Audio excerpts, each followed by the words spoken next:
اعوذ باللہ من الشیطان الرجیم بسم اللہ الرحمن الرحیم والذین آمنوا، وہی سائملٹینیس کنٹراسٹ. اب دوسری طرف اہل ایمان کی شان کیا ہوگی؟ والذین آمنوا وعملوا الصالحات، جو لوگ ایمان لائیں اور نیک عمل کریں، سندخلہم جنات تجری من تحتہا الانہار، انہیں ہم عنقریب داخل کریں گے باغات میں جن کے نیچے نہریں بہتی ہوں گی، خالدین فیہا ابدا، جس میں وہ ہمیشہ ہمیشہ رہیں گے. وعد اللہ حقا، اللہ کا یہ وعدہ حق ہے، درست ہے، سچ ہے. ومن اصدق من اللہ قیلا، اور اللہ سے بڑھ کر کس کی بات سچی اور زیادہ ہو سکتی ہے؟ کون ہو سکتا ہے اپنے قول میں زیادہ سچا اللہ سے؟ لیس بامانیکم ولا امانی اہل الکتاب. اب یہاں پھر رخ پڑ رہا ہے مسلمانوں کی طرف. اے مسلمانوں، نہ تمہاری خواہشات پر کوئی شے موقوف ہے، نہ اہل کتاب کی خواہشات پر. تب بھی آ گئی کہ تمہارے اندر بھی یہ خواہشات پیدا ہو جائیں گی، وشفل تھنکنگ پیدا ہو جائیں گی. شفاعت کے دھوکے پر تم حرام خوریاں کرو گے، سب کچھ کرو گے، وہی جو کچھ انہوں نے کیا تم بھی کرو گے. لیکن جان لو کہ اللہ کا قانون جو ہے غیر متبدل ہے، وہ بدلے گا نہیں. لیس بامانیکم، نہ تمہاری خواہشات سے، وشفل تھنکنگ سے، تمہاری امانی سے، تمہاری تمناؤں سے کچھ ہوگا، ولا امانی اہل کتاب، نہ اہل کتاب کی امانی سے. من یعمل سوءا یجز بہ، جو کوئی برا کام کرے گا اس کی جزا اسے مل کر رہے گی.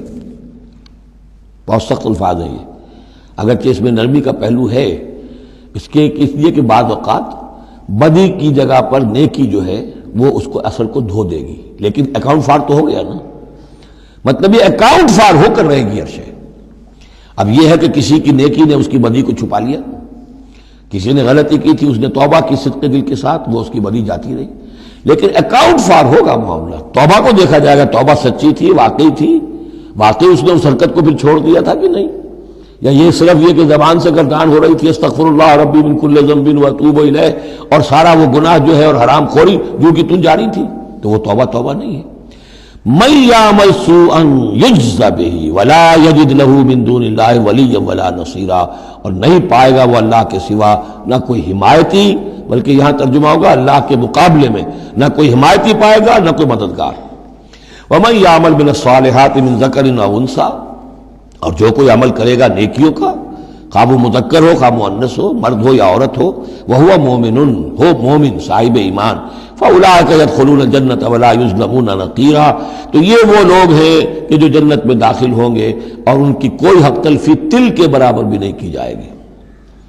ومن احسن دینا ممن اسلم وجہہ للہ وہو محسن، اس سے بہتر دین کس کا ہوگا جس نے نمبر 1 اپنا چہرہ، اپنا سر اللہ کے سامنے جھکا دیا، اسلم، اسلام آ گیا. وہو محسن، اور یہ احسان، اس کے بعد اسلام ایمان احسان کے درجے تک پہنچ جائے، خوبصورتی کے ساتھ، خلوص کے ساتھ، للہیت کے ساتھ، پورے دین کا معاملہ، تفریق بین الدین نہیں، دین کے اندر جو ہے وہ حصہ بکھرا نہیں، ٹوٹل دین. ومن احسن دینا ممن اسلم وجہہ للہ وہو محسن واتبع ملت ابراہیم حنیفا، اور اس نے پھر پیروی کی دین ابراہیم کی یکسو ہو کر، یا ابراہیم کی جو یکسو تھا. واتخذ اللہ ابراہیم خلیلا، اور اللہ نے تو ابراہیم کو اپنا دوست بنا لیا تھا. وللہ ما فی السماوات وما فی الارض، اللہ ہی کے لیے جو کچھ کہ ہے آسمانوں میں اور جو کچھ کہ ہے زمین میں. وکان اللہ بکل شیء محیطا، اور یقیناً اللہ تعالی ہر شے کا احاطہ کیے ہوئے ہے. صدق اللہ العظیم.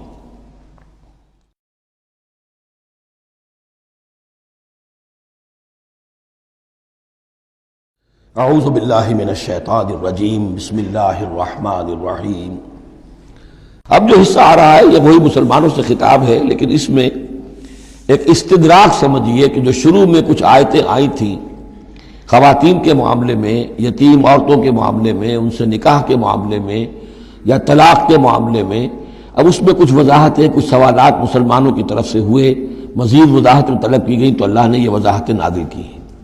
اور یہاں پر ساتھ یہ فرما دیا وَيَسْتَفْتُونَكَ فِي النِّسَاءِ، اے نبی یہ آپ سے عورتوں کے بارے میں سوال کر رہے ہیں. بات پوری طرح ان پر کھلی نہیں ہے، واضح نہیں ہوئی ہے.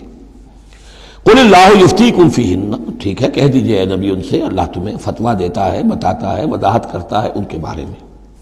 وَمَا يُتْلَىٰ عَلَيْكُمْ فِي الْكِتَابِ مِنْ يَتَامَى النِّسَاءِ، اب وہ آیت نمبر 3 کے اندر بات واضح ہو گئی، قرآن نے ثابت کر دیا کہ وہاں جو کہا تھا کہ وَإِذْ خِفْتُمْ أَلَّا تُقْسِطُوا فِي الْيَتَامَىٰ، تو یتامى النساء مراد تھی وہاں پر، کہ اگر تمہیں اندیشہ یہ ہو کہ یتیم لڑکیوں سے شادی کرو گے تو ان کے ساتھ انصاف نہیں کر سکو گے، اس لیے کہ ان کی طرف سے کوئی ہے نہیں جو ان کے حقوق کا پاسدار ہو اور تم سے کوئی بات پوچھ کر سکے ان کی طرف سے، تو پھر ان سے شادی مت کرو، بلکہ تم اور جو عورتیں ہیں شادی اگر کرنی ہے ایک سے زائد تو ما طاب لکم من النساء مثنی وثلاث ورباع شادی کرو۔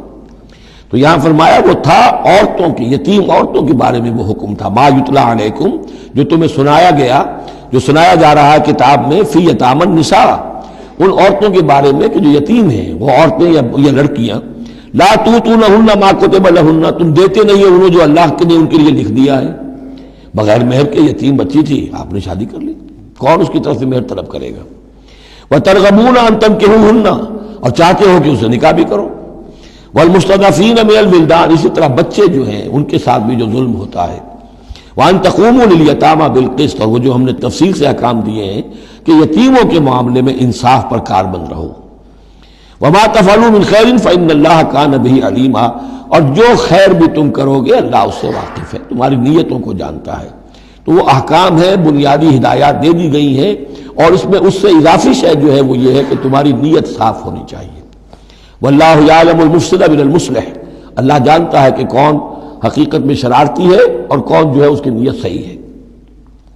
وَإِنِ امْرَأَةٌ خَافَتْ مِن بَعْلِهَا نُشُوزًا، اب دیکھیے ایک نشوز عورت کے لیے آیا تھا کہ اگر واللاتی تخافون نشوزہن، وہ عورتیں، وہ بیویاں کہ جو سرکشی کر رہی ہیں، حکم نہیں مان رہی ہیں، تابع داری نہیں کر رہی ہیں، زدم زدہ پر اڑی ہوئی ہیں، ان کے بارے میں تو آ چکا تھا شروع میں۔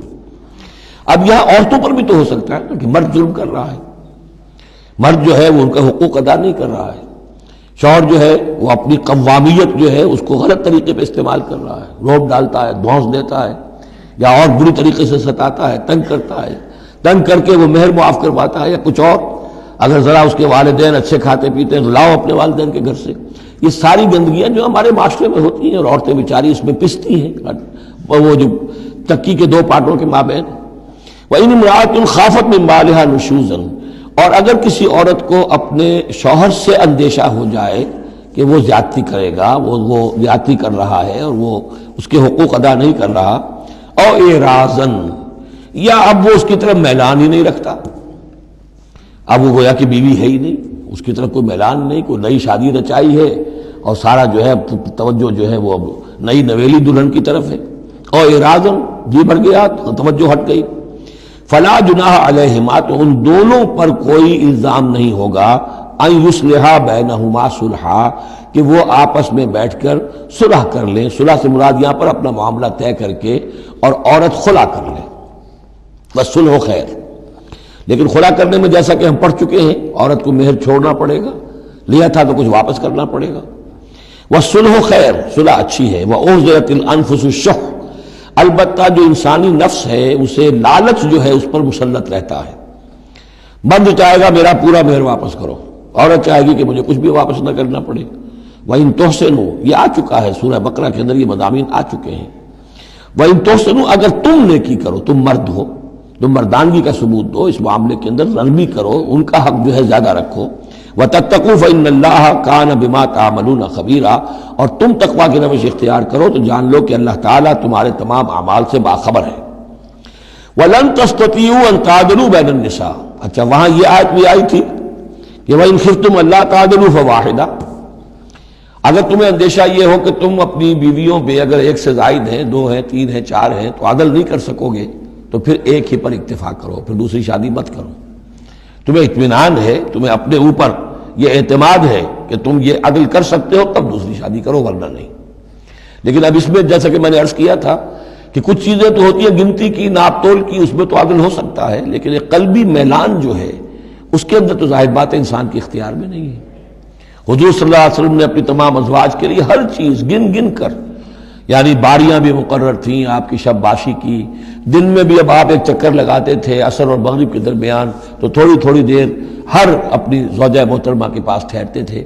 کہیں تھوڑی دیر بھی زیادہ ہو جاتی تو کھلبلی مچ جاتی تھی، آج وہاں کیوں ٹھہر گئے، آج زینب کے پاس زیادہ وقت کیوں لگ گیا، آج فلاں کیا ہو گیا، وہاں شہد دیا گیا تھا وہ شہد پی رہے تھے تو اس وجہ سے دیر لگ گئی. تو حضور سے جب کہا گیا اشارے کنائے سے آپ نے قسم کھا لی اچھا میں آئندہ کبھی شہد نہیں پیوں گا.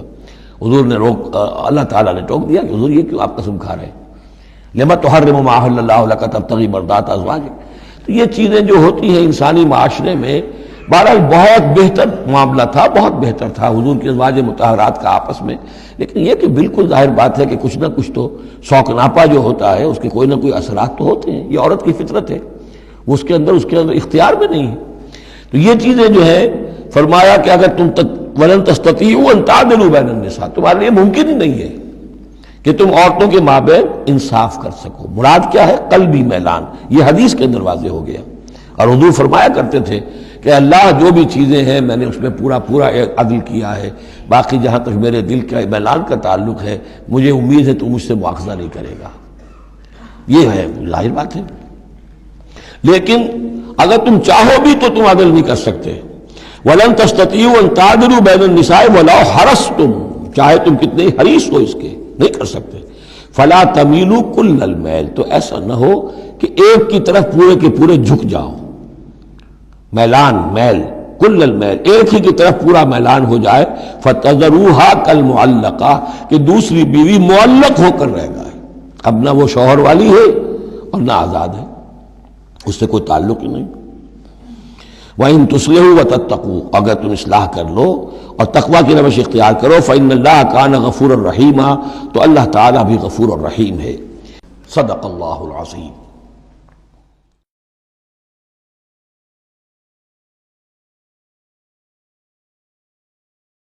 اعوذ باللہ من الشیطان الرجیم. بسم اللہ الرحمن الرحیم. وَإِن يَتَفَرَّقَا، اب یہ بہت اہم موضوع ہے کہ ہمارے ہاں طلاق کے بارے میں جو یہ مشہور ہو گیا صحیح ہے، ان ابغض الحلال عند اللہ الطلاق، یہ حلال چیزوں میں سب سے زیادہ اللہ کو ناپسند جو ہے وہ طلاق ہے. لیکن اسے کفر کے درجے تک پہنچایا ہوا ہے. لڑائی چل رہی ہے، جھگڑا چل رہا ہے، مزاجوں میں موافقت نہیں ہے، ایک دوسرے کو کوس رہے ہیں، دن رات کا جھگڑا ہے، طلاق نہیں لینی. یہ احمقانہ طرز عمل ہے، بالکل احمقانہ، شریعت کی منشا کے بالکل خلاف. یہاں آپ دیکھیں کہ ایک طرح کی ترغیب ہے طلاق کی، ترغیب.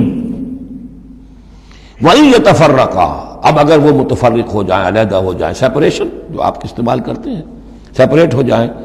یغنی اللہ کلا من سعتہ، اللہ دونوں کو اپنی کشادگی کشائش سے غنی کر دے گا. ہو سکتا ہے اس عورت کو بھی کوئی بہتر رشتہ مل جائے کہ جو اس سے اس کے ساتھ مزاجی موافقت رکھنے والا ہو، اور اس شوہر کو بھی اللہ تعالیٰ کوئی بہتر بیوی دے دے کہ جس کے اور اس کے درمیان جو ہے مزاج کے اندر موافقت پیدا ہو جائے.